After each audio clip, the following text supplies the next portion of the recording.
All right, guys, let's review the Iranian hostage crisis. This was a pretty major event in 1979. And what happened was a group of Americans were held hostage. They were held against their will for over a year, 444 days. They were held in the U.S. Embassy located in Tehran, which is in the country of Iran. And like I said, they were held hostage. They could not leave that building for over a year. So, of course, the question we should ask ourselves is why? Why would a group of Iranians hold Americans hostage for so long? What is the point?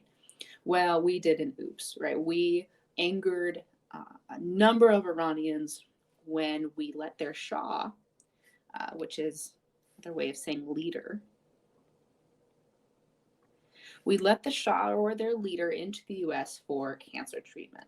He was ill, he needed some advanced medical care, and we let him in. And, letting a foreign leader, into your country for medical treatment doesn't sound like that big of a deal, but you got to look at it from the Iranians' perspective.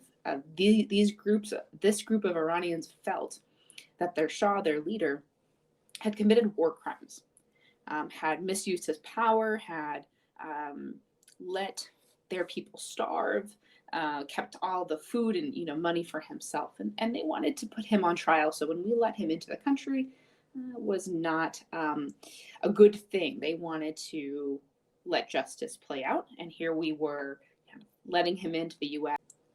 and avoiding trial by the Iranian people. So let's take a look at our major effects of this Iranian hostage crisis.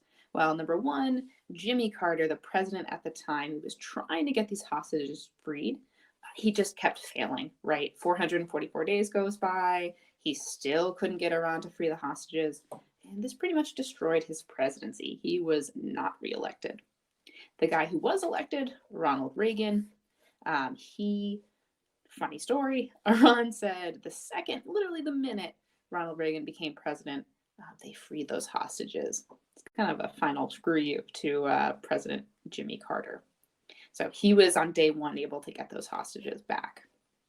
But overall, if we kind of look at the macro level, we kind of zoom out and see how did this affect our perception in the world? Well, this was a pretty major failure. When Carter couldn't get these hostages back, it made us look really weak.